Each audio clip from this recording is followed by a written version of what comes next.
Non. Il y a une différence entre conquérir un endroit et coloniser un endroit. Ce sont deux choses différentes. Il y a deux choses. Quelle est la différence? Le colonialisme implique souvent une métropole. Coloniser quelque chose, c'est quand tu imposes tes croyances aux gens. C'est ce que les musulmans ont fait. C'était absolument incroyable. Une foule entière de musulmans complètement détruite par ce conservateur. Regardez ça. En droit islamique, nous respectons la loi du pays. Cela signifie que, peu importe le pays dans lequel vous vivez, vous devez suivre les lois. Je suis musulman. Je veux 4 femmes, mais ce n'est pas possible aux États-Unis. Vous voyez? Parce qu'on ne peut en avoir qu'une seule légalement. Donc...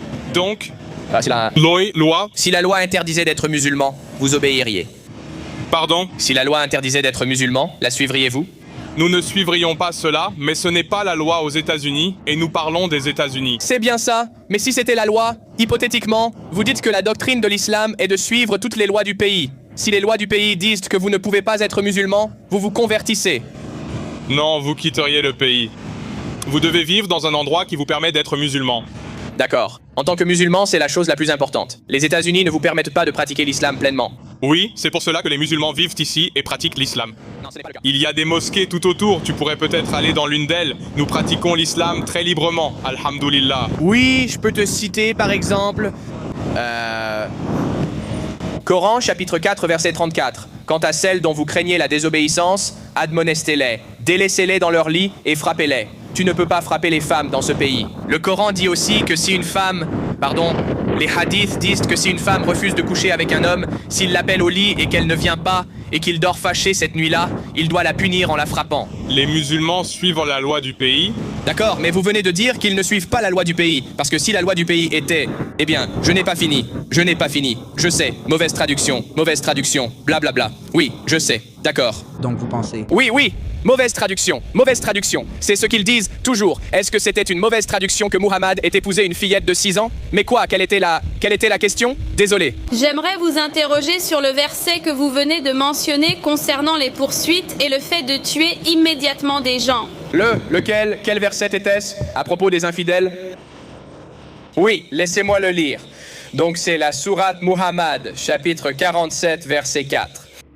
Donc, lorsque vous rencontrez ceux qui ne croient pas, frappez-leur le cou jusqu'à ce que vous ayez infligé un massacre parmi eux. Il y en a aussi beaucoup d'autres. D'accord? As-tu lu les versets autour de celui-ci? J'ai lu tout le verset, oui. As-tu lu tout le verset? Oui, et alors, donc? Comprends-tu le contexte historique de l'époque où ce verset a été révélé? Tout au long de sa vie, le Coran a été révélé à certains moments, lors de certains événements, après certaines guerres, après certaines rébellions, le Coran a été révélé. Chaque sourate, chaque chapitre a été révélé parce que quelque chose venait de se produire. Lorsque ce verset a été révélé, les Juifs venèrent de trahir les musulmans, d'en tuer certains et de trahir leur traité de guerre.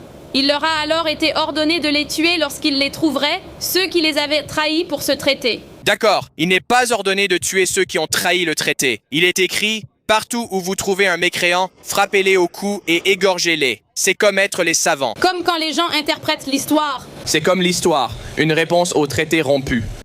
Les hadiths sahih affirment que le jour du jugement n'arrivera pas avant que les musulmans n'aient combattu les juifs et ne les aient tués, puis que les juifs se cachent derrière des pierres et des arbres. Les pierres et les arbres diront aux musulmans « Il y a un juif derrière moi, venez le tuer !» Le jour du jugement ne peut donc pas arriver. Tu sais ce qu'est une prophétie? Ce n'est pas une prophétie. Ça dit que tu ne peux pas atteindre le jour du jugement tant que tu ne combats pas les juifs et que tu ne tues pas les juifs. Je sais que ce n'est pas une prophétie parce que ça dit que tu dois faire ça avant. As-tu étudié l'histoire islamique? Est-ce que tu sais pourquoi ce verset a été révélé et ce qu'il signifie? Le verset dit que le jour du jugement ne peut pas arriver tant que les juifs ne sont pas tués par les musulmans. Et en fait, ce hadith exact est cité dans l'article 7 de la charte du Hamas de 1988. C'est leur justification pour combattre et tuer des juifs en Israël.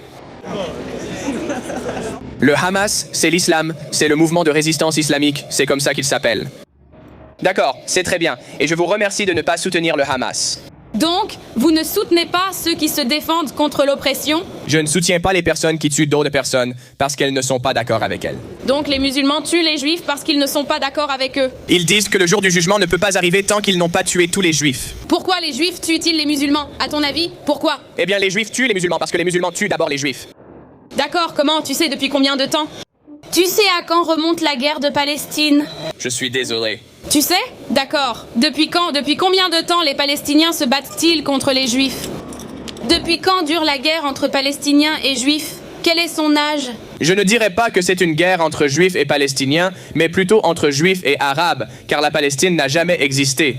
Cela a commencé en 48. Alors, quel âge a Israël? Israël, l'État moderne, a été fondé en 1948. Quel âge a la Palestine? 0. Alors, quelle a été la fin de la guerre? Cela n'a jamais existé. Le moment le plus proche fut en 1994, lors de la signature de l'accord d'Oslo. Attends, tu étais en train de parler? Tu étais en train de parler? Tu parlais de licornes qui volent, et pour une raison quelconque, une terre peut juste apparaître comme ça? Attends, mais vous y croyez? Cette terre sur laquelle vivent les Palestiniens, où était-elle avant? Et comment s'appelait-elle avant Israël? Avant Israël, ça s'appelait l'Empire ottoman. Donc, ça s'appelait l'Empire ottoman jusqu'en 1948? Eh bien, c'était l'Empire ottoman. Ensuite, c'était l'Empire britannique. Donc, Là-bas, certains se disent palestiniens, avec des ancêtres datant de plusieurs siècles. Pourquoi les nomme-t-on ainsi? ils ne sont là que parce qu'ils l'ont conquise, non? Les Arabes viennent de la péninsule arabique, pas de Palestine ou d'Israël. C'est évident dans leur nom. Ils se sont ensuite étendus. Au 7e siècle, ils ont conquis l'ensemble du Moyen-Orient et de l'Afrique du Nord. Tu vois de quoi je parle? L'Empire ottoman a aussi conquis cette région. Avant cela, l'Empire ottoman. Oui, les Ottomans étaient des Turcs musulmans. L'Empire ottoman est plus jeune. Quelle religion pratiquaient-ils? L'Empire ottoman, l'islam. C'est prouvé. L'Empire ottoman est plus jeune que la Palestine. La Palestine existe depuis bien plus longtemps. L'Empire ottoman a été fondé après la mort du prophète Mohammed, paix soit sur lui. D'accord, tu parles arabe. Est-ce qu'il y a un P dans la langue arabe? Est-ce qu'il y a un son P dans la langue arabe? Nous disons s'endormir. Oui, tu as raison, c'est vrai. C'est une légende récente. Voyons la lignée et l'origine du mot Palestine. Non, observons l'origine. Regardons l'étymologie du mot Palestine. D'accord?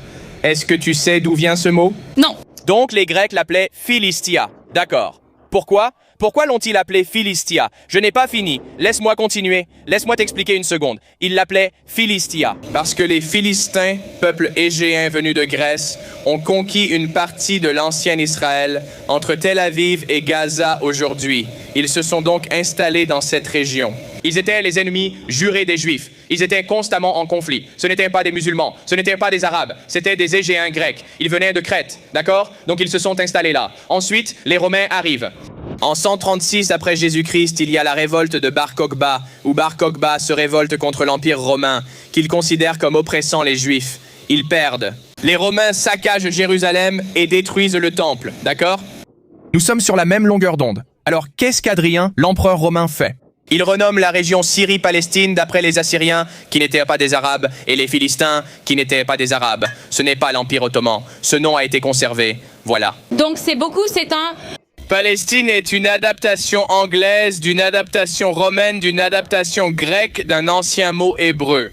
Ça n'a rien à voir avec les Arabes. Ouais. Mais les Juifs, l'hébreu ne l'était pas. Tu sais, tu connais la vraie langue que les Juifs parlaient à l'époque? C'était l'hébreu?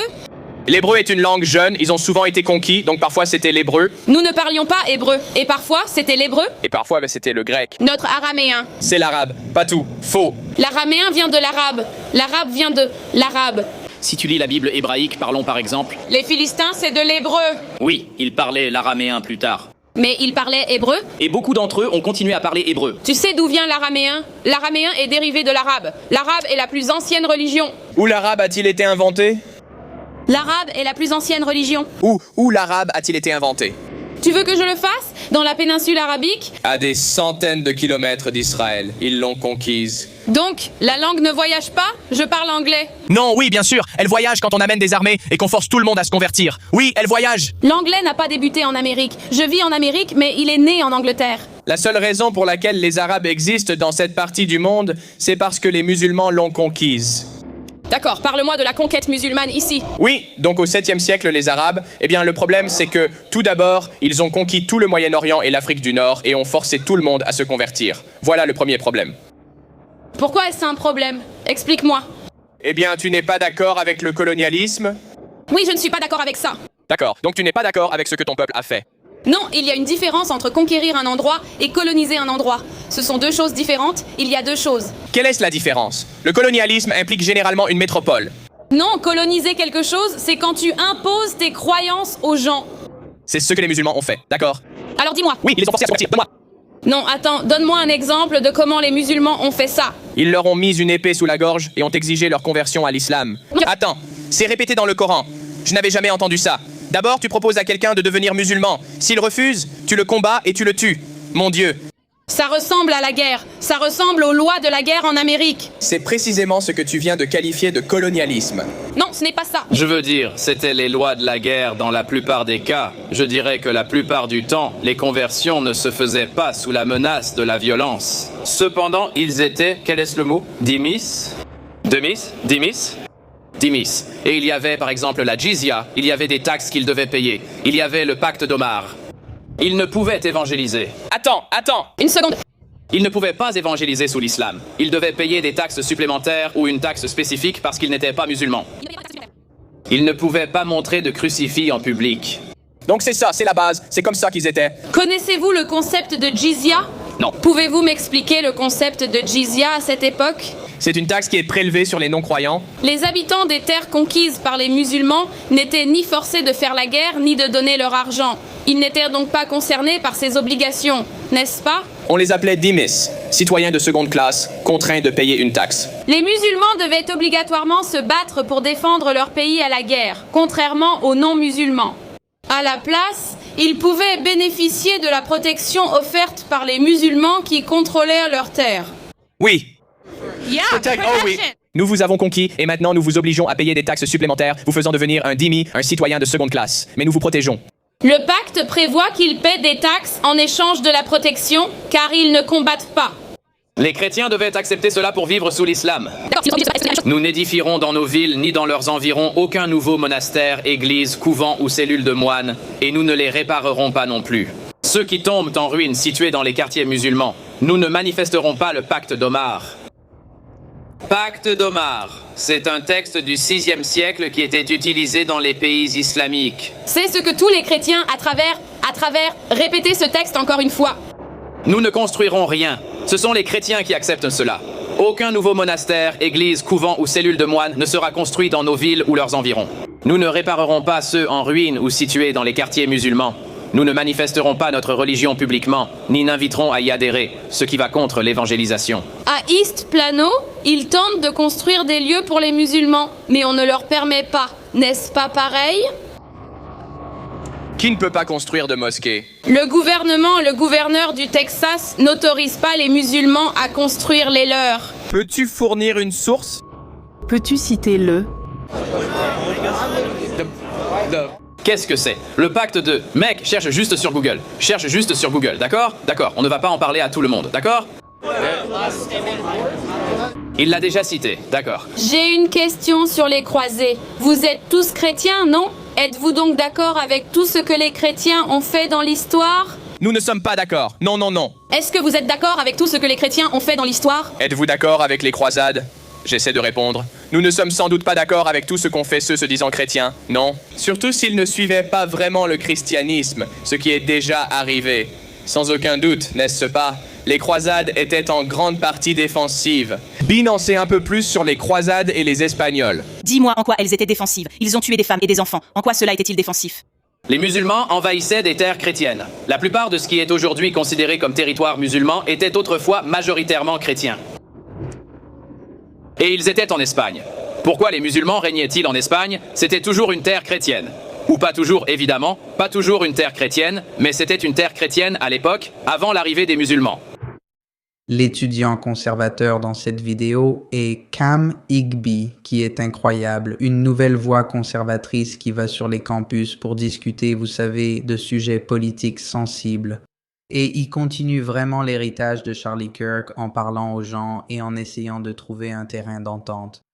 Et il a vraiment donné du fil à retordre à ces musulmans pro-Hamas, vous savez, en influençant évidemment de nombreux esprits en ligne. Ces vidéos récoltent des centaines de millions de vues sur toutes les plateformes sociales, TikTok, Instagram et YouTube. Donc, vous savez, si vous devez retenir quelque chose de cette vidéo, allez soutenir Cam Higby et Jewish Uncensored ainsi que sa tournée courageuse à travers le pays où il essaie de discuter de questions politiques avec des étudiants. Il est très pro-Israël, comprend la menace de l'islam radical et, de manière générale, représente la plupart des valeurs conservatrices. Il n'est pas devenu ce personnage de droite woke que beaucoup à droite sont devenus avec cette étrange obsession pour Israël. Il est évidemment, vous savez, chrétien, mais il défend Israël en tant que démocratie. Et en plus, je pense que c'était vraiment un moment où les masques sont tombés. Parce que ces étudiants sont, encore une fois, des étudiants universitaires tout à fait normaux, qui défendent la pédophilie, qui défendent la sauvagerie du Hamas, qui pour une raison quelconque croient que, à l'époque, les gens étaient plus mûrs. Et donc, on pouvait épouser une fillette de 6 ans ou de 9 ans, selon ce que vous choisissez de croire. Ça va beaucoup trop loin avec l'extrémisme musulman. Il semble y avoir cette obsession. Il semble y avoir une étrange ouverture dans le monde islamique, dans le sens où ils ont accepté leurs extrémistes. Et je trouve que l'Occident ignore complètement cet extrémisme total qui émerge chez les musulmans occidentaux, parce que beaucoup dans le monde islamique sont en réalité en train de se réformer. On le voit en Arabie Saoudite, on le voit même au Qatar et dans d'autres endroits. Mais pour une raison quelconque, les musulmans qui viennent en Occident ont une idéologie très radicale et n'ont pas peur d'exprimer ouvertement ce qu'ils croient vraiment. Et ils croient vraiment que beaucoup des principes fondamentaux de l'islam sont complètement ouverts. Et ils croient vraiment que l'islam devrait entrer dans chaque foyer. Ils croient que, par exemple, la résistance est justifiée parce qu'ils sont les victimes du colonialisme occidental dont ils ont entendu parler toute leur vie, et qu'en fait, ils sont une minorité. Ce sont eux qui, selon eux, sont opprimés, alors qu'en réalité, ils ne le sont pas. En fait, ils essaient d'opprimer les autres et d'envahir. Et vraiment, le fait qu'on ne demande pas de compte sur les principes fondamentaux de la foi islamique, qui sont très antidémocratiques et hostiles à la civilisation occidentale, ils sont effrontés à ce sujet. Ils s'en vantent ouvertement et affirment même qu'ils dépasseront l'Occident en termes de démographie et par le nombre d'enfants qu'ils mettront littéralement au monde. Tout ce que je peux dire, c'est que si l'Occident ne se réveille pas bientôt face à la menace que représente cette idéologie, nous serons dans une situation très grave. Donc encore une fois, bravo à Cam Higby pour avoir révélé cela au monde et montré ce que ces personnes croient vraiment.